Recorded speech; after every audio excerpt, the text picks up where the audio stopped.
سامعین سے گزارش کی جاتی ہے کہ ہمارے دونوں چینلز کے پلیٹ فارم سے جتنی بھی آڈیو بکس کی ریکارڈنگ کمپلیٹ ہو چکی ہے اسے خود بھی سنیں اور زیادہ سے زیادہ شیئر کرنے کی کوشش کریں، اور ہمارے سوشل میڈیا پلیٹ فارم کے لنکس ڈسکرپشن میں دیے گئے ہیں، ہمیں سبسکرائب اور فالو ضرور کریں تاکہ آپ کو ضروری اپڈیٹس ملتے رہیں، اور ہماری ٹیم کی فنانشیل سپورٹ کے لیے پیٹریون کی لنک ضرور چیک کریں۔ جزاک اللہ۔ بسم اللہ الرحمن الرحیم۔ صفحۂ جزیرہ، مصنف نسیم حجازی۔ ایپیسوڈ 5، وزیر اعظم کا انتخاب۔ صفحۂ جزیرے کے وزیر اعظم کے متعلق جاپانی اخبار نویس مسٹر شنکو منگو کی رپورٹ جس قدر دلچسپ ہے اسی قدر ناقابل یقین معلوم ہوتی ہے۔ وہ لکھتا ہے، عام طور پر بادشاہ کی طرف سے ملک کی سب سے بڑی پارٹی کے لیڈر کو وزیر اعظم کی حیثیت سے اپنی کابینہ کی تشکیل کی دعوت دی جاتی ہے۔ چونکہ صفحۂ جزیرے میں کوئی سیاسی پارٹی نہیں تھی، اس لیے ملک کے باشعور لوگوں کا خیال تھا کہ اعلیٰ حضرت کنگ سائمن نیشنل اسمبلی کے ارکان سے صلاح مشورہ کے بعد کسی قابل اور دیانتدار آدمی کو وزیر بنانے کی دعوت دیں گے، لیکن اعلیٰ حضرت ہر معاملے میں انتہائی جدت پسند واقع ہوئے ہیں۔ انہوں نے پہلے کابینہ کی تشکیل کی اور پھر وزیروں اور اسمبلی کے ممبروں کا ایک مشترکہ اجلاس بلا کر انہیں اپنا وزیر اعظم منتخب کرنے کا مشورہ دیا۔ اعلیٰ حضرت نے اس اجلاس میں شرکت کرنے والے حضرات کو اپنی ذمہ داریوں کا احساس دلانے کے لیے یہ تقریر کی، ہمیں اس بات کا سخت افسوس ہے کہ بعض نادان لوگوں نے وزراء کی نامزدگی پر بلا وجہ اس قدر لے دی ہے۔ ہمیں اس بات کا سخت افسوس ہے کہ بعض نادان لوگوں نے وزراء کی نامزدگی پر بلا وجہ اس قدر لے دے کی ہے۔ ہم اس ملک میں مریخ کے تجربات سے فائدہ اٹھانا چاہتے تھے، لیکن ہمیں یہ دیکھ کر بہت دکھ ہوا کہ اس ملک میں باشندے سیاسی لحاظ سے اس قدر پسماندہ ہیں کہ وہ اپنے نقصان کو فائدہ اور فائدے کو نقصان سمجھ لیتے ہیں۔ ہم اس ملک کو رشوت ستانی، بے حیائی، بدکاری اور طرح طرح کے جرائم سے پاک کرنا چاہتے ہیں، اور وہ لوگ جنہوں نے تمام عمر ان برائیوں سے اجتناب کیا ہو اس مہم کا بیڑا نہیں اٹھا سکتے۔ مثلا ہمیں اسمگلنگ کی روک تھام کے لیے ایک ایسے وزیر کی ضرورت تھی جو اسمگلروں کے طور طریقوں سے پوری واقفیت رکھتا ہو۔ اسی طرح ٹھگوں، چوروں اور ڈاکوؤں کی بیخ کنی کے لیے ہمیں اس ملک کے کسی ہوشیار ترین ٹھگ، چور یا ڈاکو کی خدمات کی ضرورت تھی۔ ہم اسے علاج بالمثل کہتے ہیں، لیکن تم ان باتوں کو نہیں سمجھ سکو گے۔ ہم اب یہ چاہتے ہیں کہ عوام کو مطمئن کرنے کے لیے وزیر اعظم کا انتخاب تمہاری ثواب دید پر چھوڑ دیا جائے۔ ہم اس ملک کو جمہوریت کی راہ پر ڈالنا چاہتے ہیں، اس لیے ہم تمہیں یہ مشورہ دیتے ہیں کہ تم اپنا وزیر اعظم منتخب کرتے وقت اس بات کا خاص طور پر لحاظ رکھو کہ وہ ملک کی جمہوری ترقی میں کہاں تک مفید ہے۔ ایک جمہوری نظام میں وزیر اعظم کی سب سے پہلی خصوصیت یہ ہونی چاہیے کہ وہ ہر سیاسی پارٹی کا تعاون حاصل کرنا جانتا ہو۔ بدقسمتی سے یہاں ابھی سیاسی پارٹیاں نہیں بنی ہیں، لیکن اگر تم لوگ وزیر اعظم کے انتخاب میں عقل مندی کا ثبوت دو تو آئندہ کے لیے بہت سی الجھنوں سے بچ جاؤ گے۔ وزیر اعظم کے لیے یہ ضروری ہوتا ہے کہ پارلیمنٹ میں اس کی پارٹی سب سے بڑی ہو، اور پارلیمنٹ کے ارکان کی اکثریت کو اپنے ساتھ رکھنے کے لیے ضروری ہے کہ وہ سودے بازی اور جوڑ توڑ میں غیر معمولی مہارت رکھتا ہو۔ اگر پارلیمنٹ میں اس کے حامی ناراض ہو جائیں تو اس کے لیے مستعفی ہونے کے سوا کوئی چارہ نہیں ہوتا۔ اس لیے یہ بھی بہت ضروری ہے کہ وہ اپنے حامیوں کو ہر وقت خوش رکھے، ان کی ہاں میں ہاں ملاتا رہے، ان کی نکتہ چینی کا خندہ پیشانی سے جواب دے، اپنے مخالفین کے ساتھ بھی سودا بازی کرتا رہے، اور ان کی تعداد کم رکھنے کے لیے ہر مہینے 2-4 ممبروں کو کوئی نہ کوئی لالچ دے کر توڑتا رہے۔ اس لیے وزیر اعظم کی ایک بڑی خصوصیت یہ ہونی چاہیے کہ وہ ذکاوت حس سے قطعاً محروم ہو، وہ کسی ضابطۂ اخلاق کے بجائے صرف اپنی کرسی سے محبت رکھتا ہو، اور اپنی کرسی پر قبضہ رکھنے کے شوق میں گالیاں تک برداشت کرنے کا عادی ہو۔ وہ صرف اچھے کاموں پر خوش ہونے کا عادی نہ ہو بلکہ برائیوں کے ساتھ بھی تعاون کر سکتا ہو۔ ایک عام وزیر ذہین، ہوشیار یا چالاک ہو تو کوئی مذائقہ نہیں، لیکن ایک وزیر اعظم کی بہتری اس بات میں ہے کہ وہ پرلے درجے کا چالاک ہو اور اپنی قول و فعل سے اپنے ہر ساتھی کو اس بات کا احساس دلا سکی کہ میری ناراضگی تمہیں کوئی نقصان نہیں پہنچا سکتی۔ صفحۂ جزیرے میں سرے دست قبائلی سرداروں کی مجلس یا نیشنل اسمبلی کو وہی درجہ حاصل ہے جو کسی جمہوری ملک میں پارلیمنٹ کو حاصل ہوتا ہے۔ اس لیے مجھے توقع ہے کہ تم وزیر اعظم کے انتخاب میں پوری ذمہ داری کا ثبوت دو گی۔ میں تمہیں یہ مشورہ دیتا ہوں کہ اگر تم ایک کامیاب یا ایک ایسا وزیر اعظم منتخب کرنا چاہتے ہو جو اپنی کابینہ اور نیشنل اسمبلی کے ہر رکن کی تمام اچھی یا بری خواہشات پوری کر سکے، تو تمہیں اس کی قوت برداشت کا امتحان لے لینا چاہیے۔ میں تمہیں اس کام کے لیے 7 دن کی مہلت دیتا ہوں۔ نیشنل اسمبلی اور مجلس وزراء کا مشترکہ اجلاس 7 دن جاری رہا تھا۔ اس عرصے میں وزیر اعظم کے عہدے کے لیے کئی امیدواروں کے نام پیش کیے گئے۔ کوئی 150 نام کسی نہ کسی کوتاہی کے باعث رد کر دیے گئے تھے۔ 6 امیدواروں کے متعلق یہ بات تسلیم کی گئی تھی کہ وہ کنگ سائمن کی پیش کردہ شرائط کو کسی حد تک پورا کرتے ہیں، لیکن اس بات کا فیصلہ نہ ہو سکا کہ ان 6 میں سے وزارت عظمیٰ کے عہدے کا بہترین حقدار کون ہے۔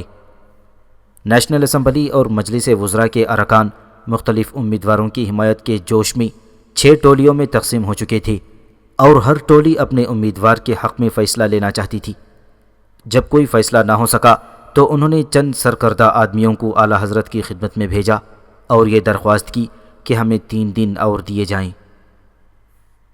مزید 3 دن گرما گرم بحث کے بعد تمام ٹولیوں نے اس بات پر اتفاق کیا کہ یہ 6 امیدوار یکساں بے ضمیر، یکساں غیبی، بے حس، مفاد پرست اور ابن الوقت ہیں۔ اس لیے ان میں سے ایک ایسا آدمی چن لیا جائے جس کی قوت برداشت سب سے زیادہ ہو۔ اس کے لیے ایک شخص نے یہ تجویز پیش کی کہ ان امیدواروں کو ایک ٹانگ پر کھڑا رکھا جائے اور جو زیادہ دیر کھڑا رہ جائے اسے وزیر اعظم بنا دیا جائے۔ دوسرے نے اعتراض کیا کہ یہ طریقہ کار غلط ہے، اس سے صرف ایسا امیدوار کامیاب ہو سکتا ہے جو زیادہ سے زیادہ جسمانی اذیت برداشت کر سکتا ہے، لیکن ہمیں ذہنی لحاظ سے بھی اس کی قوت برداشت کا امتحان لینا چاہیے۔ میرے خیال میں اس کی بہترین صورت یہ ہے کہ یہ امیدوار باری باری ہمارے سامنے کھڑے ہوں اور ہر گروہ کے ارکان باری باری اٹھ کر پہلے انہیں گالیاں دیں اور پھر انہیں جوتے رسید کریں۔ اس کے بعد جو امیدوار انتہائی خندہ پیشانی کا ثبوت دے اسے وزیر اعظم بنا دیا جائے۔ تمام ٹولیوں نے یہ تجویز پیش کرنے والے رکن کی دانشمندی کی جی کھول کر داد دی، لیکن 3 امیدواروں نے اس تجویز کے خلاف سخت احتجاج کیا اور اپنے نام واپس لے لیے۔ ایک امیدوار چند گالیاں سننے کے بعد اپنا ضبط و سکون کھو بیٹھا اور اسے رد کر دیا گیا۔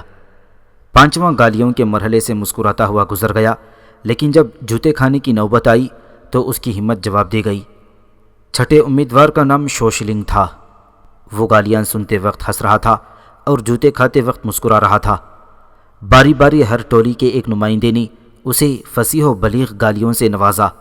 اس کے بعد اس کے سر پر 5 جوتے رسید کیے اور پھر اس کے گلے میں پھولوں کے ہار ڈال کر بینڈ باجے کے ساتھ ہز میجسٹی کنگ سائمن اور ہر میجسٹی وائٹ روز کی رہائش گاہ کی طرف لے گئے۔ ملکہ اور بادشاہ نے ایک کمرے سے نکل کر ایک کے بعد دیگرے شوشلنگ کے ساتھ مصافحہ کیا اور اسے وزیر اعظم منتخب ہونے پر مبارکباد دی۔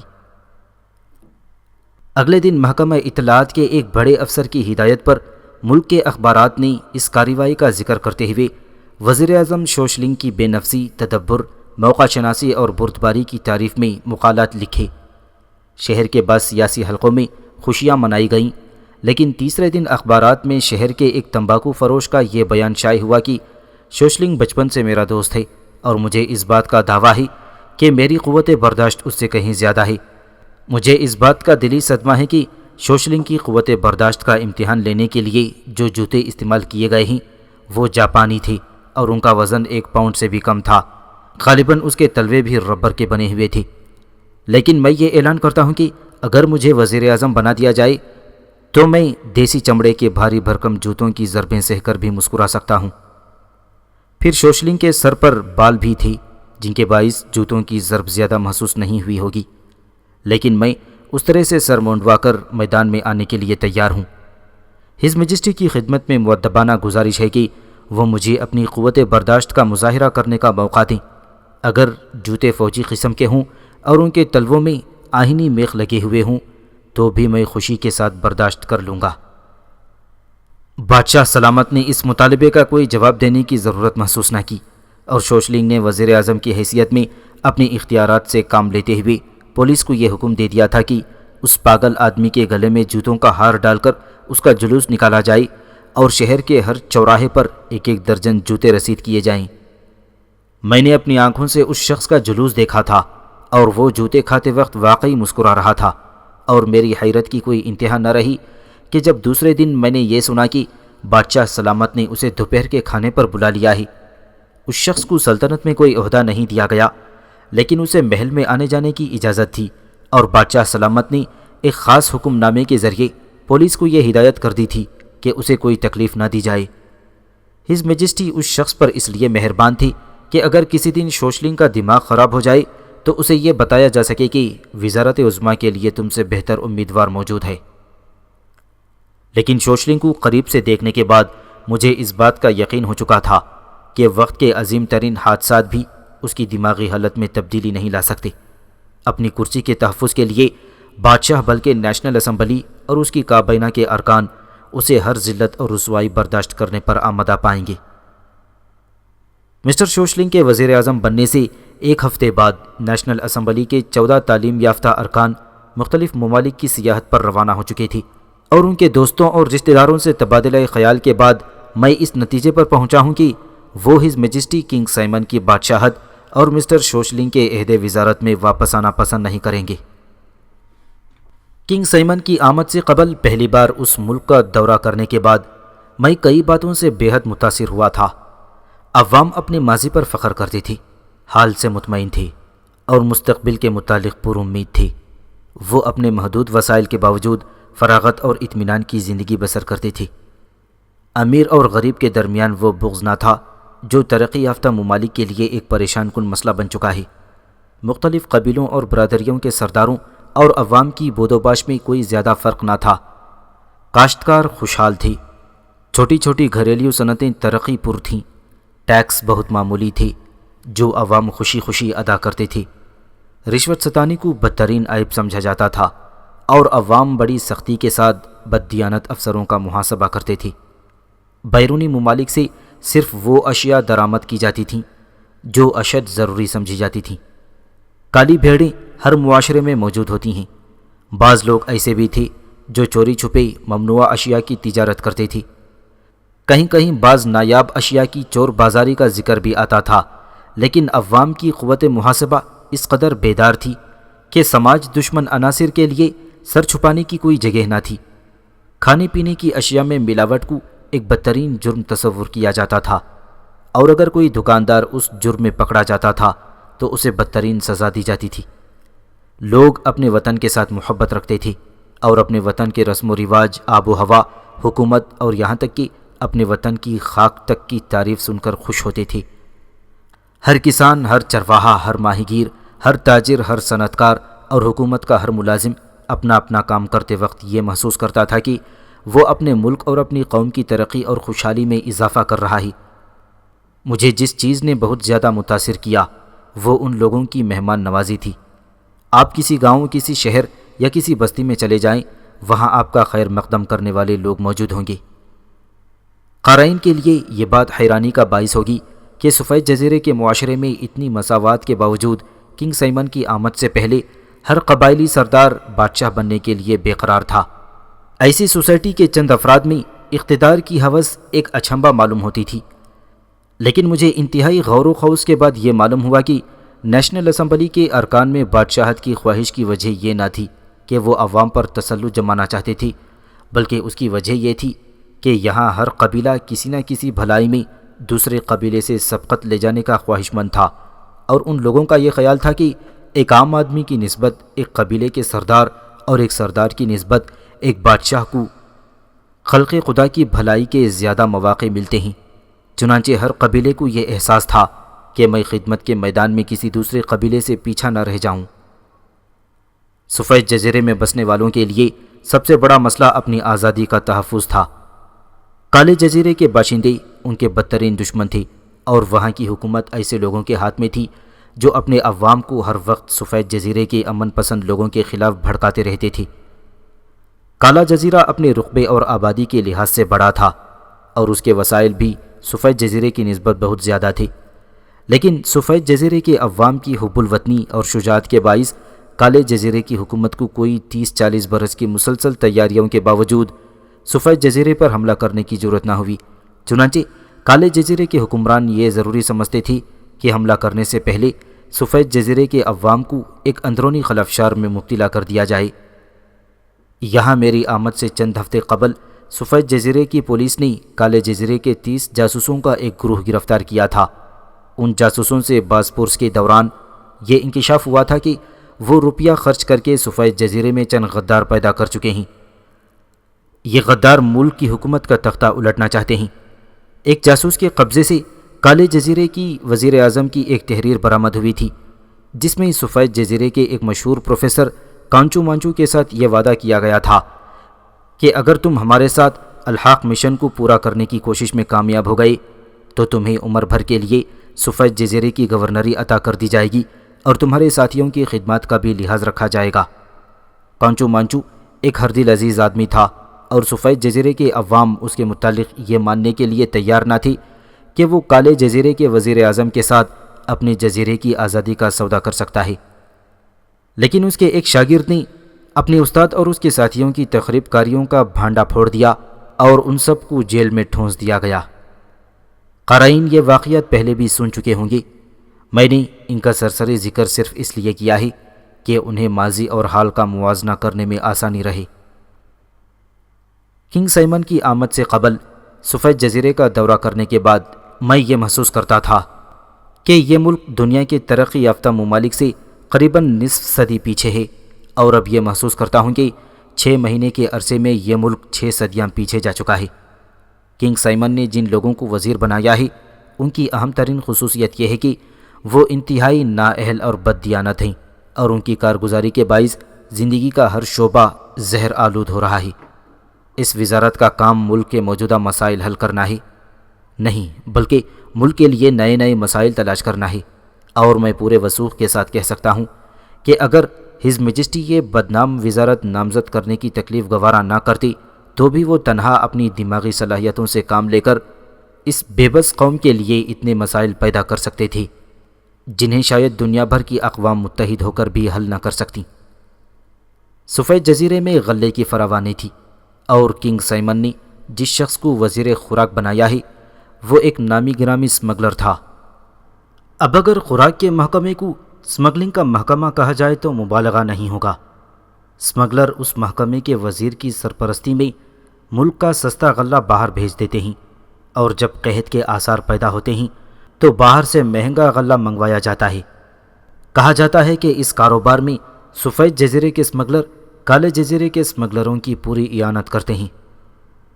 وزیر خوراک پہلے سائیکل پر سوار ہو کر اپنے دفتر جایا کرتے تھے، اور اب ان کے پاس 4 ایسی کاریں ہیں جن کی درآمد کنگ سائمن کی مسند نشینی سے قبل ممنوع سمجھی جاتی تھی۔ اس کے برعکس عوام کی یہ حالت ہے کہ وہ پہلے اپنے گھر کا راشن بوریوں میں لاتے تھے، اب جیبوں میں ڈال کر لاتے ہیں۔ بازار میں کوئی چیز خالص نہیں ملتی۔ پہلے دودھ کے متعلق یہ پوچھا جاتا تھا کہ وہ تازہ ہے یا باسی، گرم ہے یا ٹھنڈا، اب اس کے متعلق یہ پوچھا جاتا ہے کہ اس میں جو پانی ملایا گیا ہے وہ کنویں کا ہے یا جوہڑ کا۔ ملاوٹ کا کاروبار بتدریج ترقی کر رہا ہے۔ پہلے گھی میں تیل ملایا جاتا تھا، اب تیل میں صرف گھی کی خوشبو ڈالی جاتی ہے۔ وزیر صنعت کو ہز میجسٹی نے یہ ہدایت کی تھی کہ اس ملک کی ترقی کے لیے ایک عظیم صنعتی انقلاب کی ضرورت ہے۔ چنانچہ وزیر صنعت نے ہز میجسٹی سے انقلاب کے اصل معنی معلوم کرنے کے بعد چھوٹی صنعتیں بند کر دی ہیں اور بڑی صنعتیں اپنے قبضے میں لے لی ہیں۔ وزیر صحت نے ملک کی ضرورت کے مطابق ادویات تیار کرنے کے لیے اپنے ذاتی وسائل سے ایک کارخانہ تعمیر کیا ہے، اور ادویات کے چھوٹے چھوٹے کارخانے جو پہلے سے قائم تھے وہ یہ کہہ کر بند کروا دیے ہیں کہ اب ہمیں ملک کی ضرورت سے زیادہ ادویات تیار کرنے کی ضرورت نہیں۔ اس کا نتیجہ یہ ہوا کہ دوائیوں کی قیمتیں 3 گنا زیادہ ہو گئی ہیں اور بدستور چڑھ رہی ہیں۔ وزیر صحت جب یہ دیکھتے ہیں کہ کوئی دوسرا وزیر ان سے زیادہ کما رہا ہے تو وہ چند دن کے لیے اپنا کارخانہ بند کر کے دوائیوں کا ایک مصنوعی قحط پیدا کر دیتے ہیں اور پھر قیمت میں مزید اضافہ کر دیتے ہیں۔ وزیر ترقیات نے ایک سیمنٹ کا کارخانہ کھول لیا ہے، اور صرف ان ٹھیکیداروں کے ٹینڈر منظور کیے جاتے ہیں جو کم از کم دگنی قیمت پر اس کارخانے کا تیار کردہ سیمنٹ استعمال کرنے کے لیے آمادہ ہوں۔ وزیر زراعت نے سرکاری خزانے سے ایک بہت بڑی رقم قرض لے کر کسی بیرونی ملک سے ٹریکٹر منگوائے تھے، اور اب ان کسانوں کو یہ حکم مل چکا ہے کہ وہ کاشتکاری کو ترقی دینے کے لیے ہل کے بجائے ٹریکٹر استعمال کریں، پر ٹریکٹر انہیں کرائے پر مہیا کیے جاتے ہیں، اور کرائے کی شرح ایسی ہے کہ فصل تیار ہونے پر کسی کسان کے گھر ایک پیسہ نہیں جاتا، اور وزیر مالیات نے اپنی گرہ سے سرکاری خزانے میں کچھ رقم داخل کرنے کے عوض عوام سے تمام واجبات وصول کرنے کا ٹھیکہ لے لیا ہے۔ غرض سلطنت کی آمدنی کے تمام ذرائع ان وزراء کے ہاتھ میں آ چکے ہیں جنہیں کنگ سائمن کی آمد سے پہلے اس ملک کی کالی بھیڑیں سمجھا جاتا تھا۔ بادشاہ سلامت کسی خاص مقصد کے تحت ہر مہینے وزارت میں کوئی رد و بدل کرتے رہتے ہیں۔ ایک جرائم پیشہ وزیر کو سبکدوش کر دیا جاتا ہے اور اس کی جگہ 2 یا 3 ایسے آدمی کابینہ میں بھرتی کر لیے جاتے ہیں، اور چونکہ ریٹائر ہونے والے وزراء عوام کے سامنے نہیں جا سکتے، اس لیے انہیں نیشنل اسمبلی کے ممبر نامزد کر دیا جاتا ہے۔ میرے قیام کے دوران میں وزراء کی تعداد 60 تک پہنچ چکی تھی، اور ابھی یہ سلسلہ بند نہیں ہوا تھا۔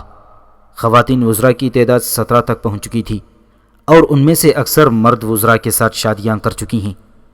اگر ہز میجسٹی وزراء کی تعداد بڑھانے میں اسی طرح دلچسپی لیتے رہے تو تمام وزراء صاحبان کی بیگمات بھی کابینہ میں شامل ہو جائیں گی، اور ان کی تعداد نیشنل اسمبلی کے ارکان کی تعداد سے زیادہ ہو جائے گی۔ وزیروں کے اس لشکر کے لیے محکمے تلاش کرنا مسٹر شوشلنگ کے لیے ایک پیچیدہ مسئلہ تھا، لیکن ہز میجسٹی نے اس کا یہ حل نکالا ہے کہ ہر محکمے میں ایک سینئر وزیر ہوتا ہے جو کام کرتا ہے، اور 5-6 جونیئر وزیر ہوتے ہیں جو کوئی کام نہیں کرتے۔ کام کرنے والے سینئر وزیروں اور کام نہ کرنے والے جونیئر وزیروں کی تنخواہیں ایک دوسرے کے برابر ہوتی ہیں، لیکن بالائی آمدنی کی تقسیم میں سینئر وزیروں کو ایک حصہ زائد ملتا ہے۔ بعض وزیر ایسے ہیں جن کی ذاتی آمدنی کے ذرائع اپنے دوسرے رفقا کی نسبت محدود ہیں، اور وہ اس بات پر بہت رنجیدہ ہیں۔ مثلاً وزیر تعلیم تمام اسکولوں اور کالجوں کے لیے درسی کتابیں چھاپنے اور فروخت کرنے کے باوجود یہ محسوس کرتا ہے کہ وہ وزیر خوراک اور وزیر صنعت یا وزیر ترقیات کے مقابلے میں قابل رحم حد تک غریب ہے۔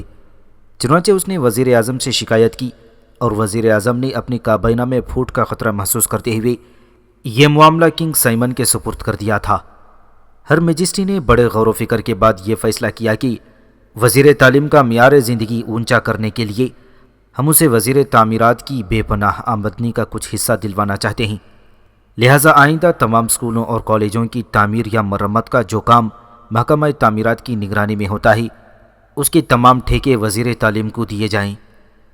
اسی طرح وزیر صحت نے یہ شکایت کی کہ صحت اور خوراک کا نہایت قریبی تعلق ہے، لیکن دوائیوں کے کارخانے سے میری آمدنی وزیر خوراک کی اس آمدنی کا عشر عشیر بھی نہیں جو اسے اسمگلنگ کے بدولت حاصل ہوتی ہے، اور جب تک ملک میں کوئی خطرناک وبا نہیں پھوٹتی میں اس کی ہمسری کا دعویٰ نہیں کر سکتا۔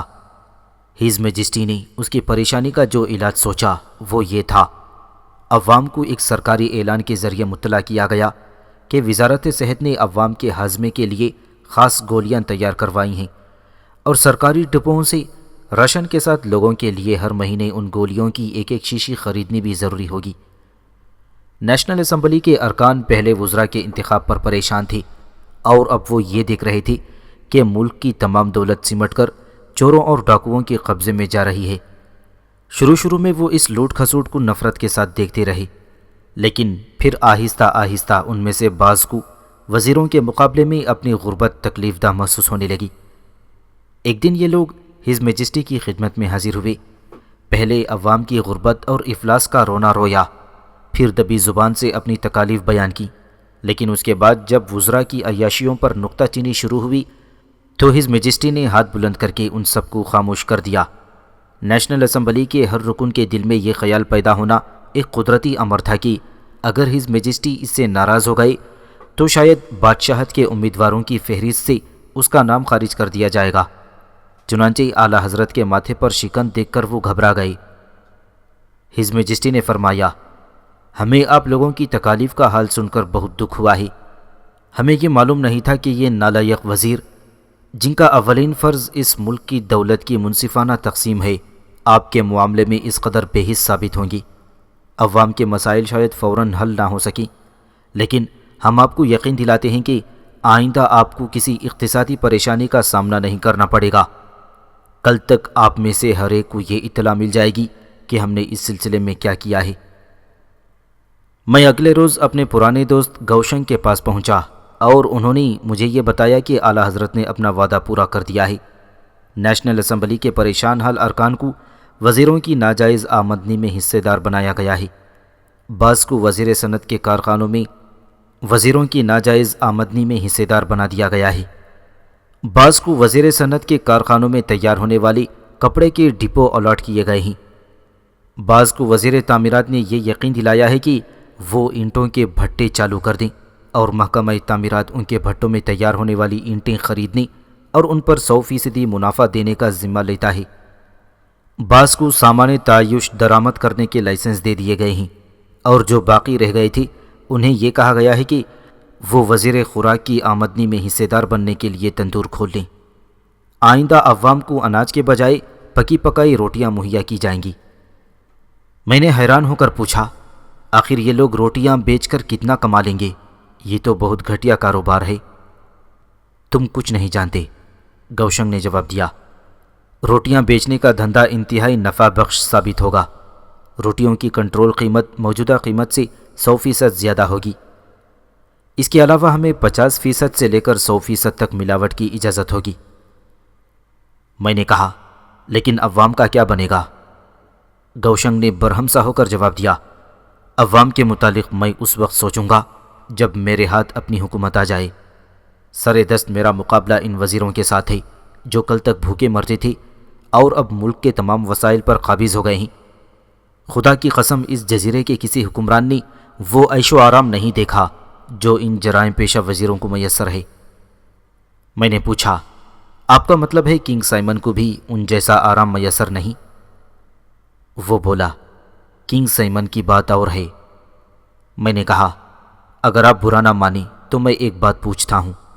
میں نے سنا ہے کہ ہز میجسٹی وزیروں کی ناجائز آمدنی سے ایک معقول حصہ خود بھی دبوچ لیتے ہیں۔ اس نے جواب دیا، ہز میجسٹی کوئی حصہ وصول نہیں کرتے۔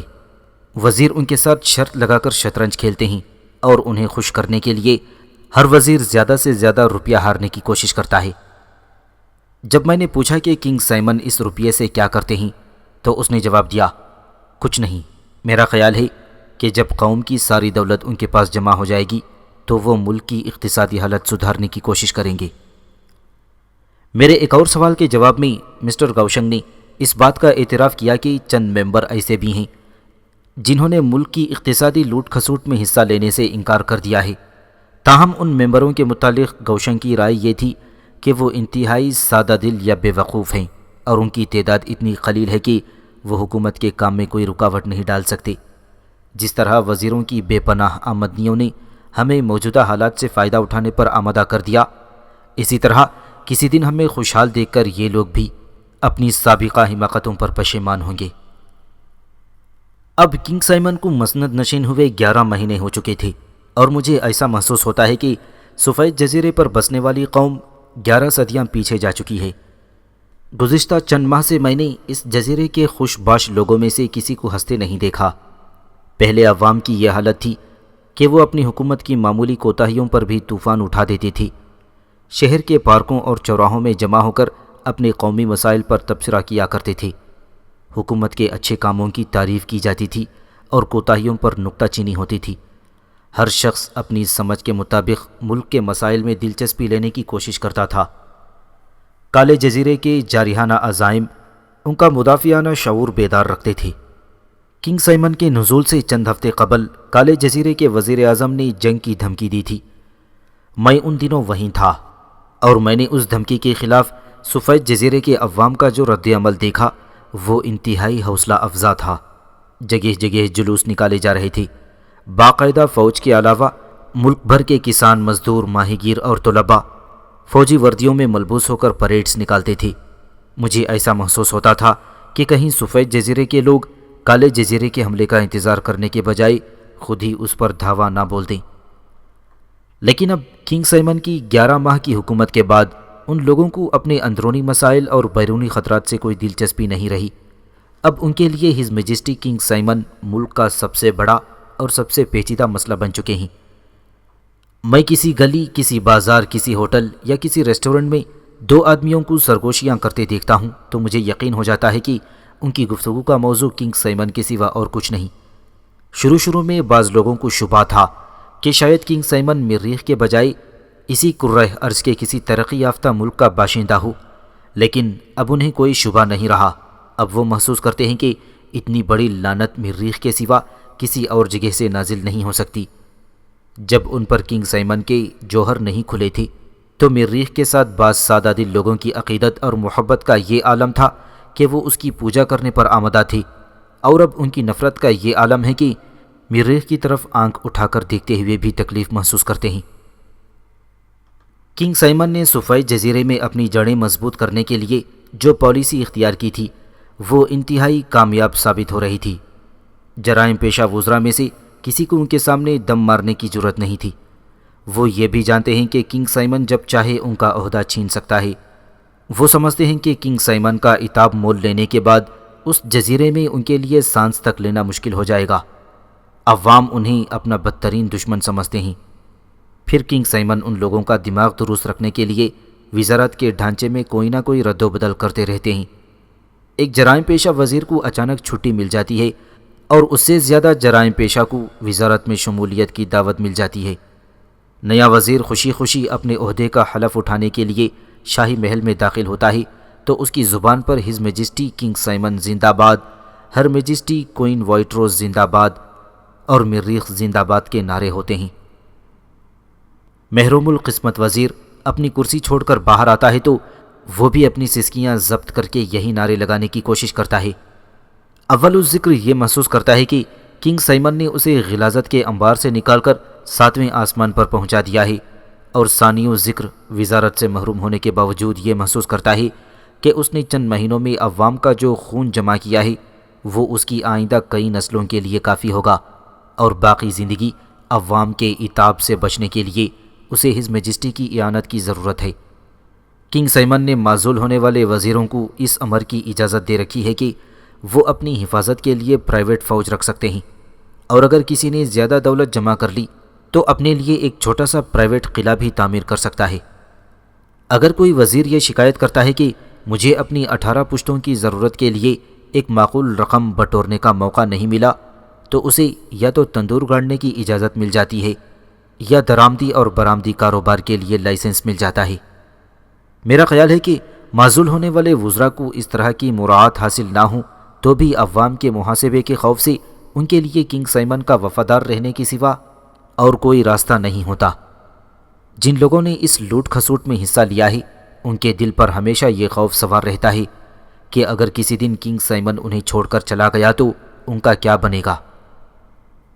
مجھے یہ بات انتہائی مضحکہ خیز معلوم ہوتی ہے کہ ہز میجسٹی ان تمام پیش بندیوں کے باوجود اپنے مستقبل سے مطمئن نہیں ہیں۔ ان کے دل میں ہمیشہ یہ خدشہ جاگزیں رہتا ہے کہ عوام کی بڑھتی ہوئی غربت، افلاس اور مظلومیت سے متاثر ہو کر اگر کوئی جرائم پیشہ وزیر راہ راست پر آ گیا تو ان کے لیے کئی الجھنیں پیدا ہو سکتی ہیں۔ چنانچہ اب چند ماہ سے ہز میجسٹی بعض ایسے لوگوں کی طرف دوستی کا ہاتھ بڑھا رہے ہیں جن کی وطن دشمنی مسلم ہے۔ پچھلے مہینے وہ اس جیل خانے کے معائنے کے لیے گئے تھے جہاں سوفائی جزیرے کا بدترین غدار کانچو مانچو نظر بند تھا۔ آپ نے قیدیوں کا رجسٹر دیکھنے کے بعد کانچو مانچو اور اس کے ساتھیوں سے ملاقات کی خواہش ظاہر کی۔ چنانچہ اگلی دوپہر یہ لوگ اعلی حضرت کے ساتھ لنچ کھا رہے تھے، اور شام کے وقت ریڈیو یہ سرکاری اعلان نشر کر رہا تھا کہ کانچو مانچو اور ان کے رفقا کی باقی قید منسوخ کر دی گئی ہے اور ان کے 2 ساتھی وزارت میں لے لیے گئے ہیں۔ اس کے علاوہ کالے جزیرے کے چند جاسوس بھی رہا کر دیے گئے ہیں۔ کانچو مانچو کے متعلق میں پہلے بھی یہ عرض کر چکا ہوں کہ انہیں ملک کی سالمیت کے خلاف کالے جزیرے کے ساتھ ساز باز کرنے کے جرم میں قید کیا گیا تھا، اور اگلے دن کالے جزیرے کے وزیر اعظم نے ایک خاص تقریر نشر کرتے ہوئے ہز میجسٹی کنگ سائمن کی تدبر کی جی بھر کر تعریف کی تھی۔ انہوں نے کہا کہ گزشتہ نصف صدی میں ہمارے ہمسایہ ملک کے عوام نے کوئی اچھا کام کیا ہے تو وہ یہ ہے کہ انہوں نے کنگ سائمن کو اپنا بادشاہ بنا لیا ہے۔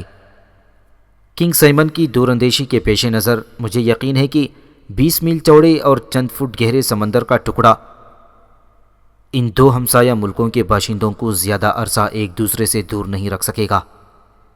میں کنگ سائمن کو یقین دلاتا ہوں کہ میری حکومت کنگ سائمن کے وطن کو اپنا وطن اور کنگ سائمن کی رعایا کو اپنی رعایا سمجھتی ہے، اور وہ دن دور نہیں جب ہم سفید جزیرے کے عوام کے ساتھ اپنی دوستی اور محبت کا عملی مظاہرہ کر سکیں گے۔ ہمسایہ ممالک کے درمیان جو مسائل پرامن طریقوں سے حل ہو سکتے ہیں، ان کے لیے تلوار اٹھانا حماقت ہے۔ میں یہ اعلان کرتا ہوں کہ میں نے سفید جزیرے کے حالات سے مطمئن ہو کر اپنے فوجی بجٹ میں 2% کم کر دی ہے۔ مجھے یقین ہے کہ اس اعلان کے بعد ہز میجسٹی کنگ سائمن اپنے ملک میں فوج رکھنے کی اجازت محسوس نہیں کریں گے۔ وزارت کے لیے کانچو مانچو کے 2 ساتھیوں کا انتخاب اور اس انتخاب کے متعلق کالے جزیرے کے وزیر اعظم کے خیالات سننے کے بعد نیشنل اسمبلی کے ارکان چونک اٹھے تھے، لیکن ان کا احتجاج صرف ایک دوسرے سے کانا پھوسی کرنے تک محدود رہا اور کسی کو کھلے بندوں اس کی مخالفت کی جرأت نہ ہوئی تھی۔ ان کی اس بے حسی کی وجہ یہ نہیں ہے کہ انہیں کالے جزیرے کے جارحانہ عزائم کے متعلق کوئی خوش فہمی ہے، بلکہ ان کی وجہ صرف یہ ہے کہ وزیروں کے ساتھ لوٹ کھسوٹ میں حصے دار بننے کے بعد یہ لوگ بھی اپنا مستقبل عوام کے بجائے کنگ سائمن کے ساتھ وابستہ کر چکے ہیں، اور وزیروں کی طرح ان پر بھی ہز میجسٹی بڑی کڑی نظر رکھتے ہیں۔ اگر نیشنل اسمبلی کے کسی رکن کی وفاداری کے متعلق ان کے دل میں کوئی شبہات پیدا ہوتے ہیں تو دوسرے دن وہ اس کے قبیلے کے کسی بدنام آدمی کو کھانے پر یا چائے پر یا کسی شراب نوشی کی دعوت پر بلا لیتے ہیں، اور اس طرح اسے یہ احساس دلا دیا جاتا ہے کہ ہمارے پاس ایک فالتو مہرہ موجود ہے، اور جو لوگ اس لطیف اشارے کو بر وقت نہیں سمجھ سکتے تو وہ نیشنل اسمبلی کی رکنیت کے علاوہ اپنے قبیلے کی سرداری یا دوسری مراعات سے بھی محروم ہو جاتے ہیں۔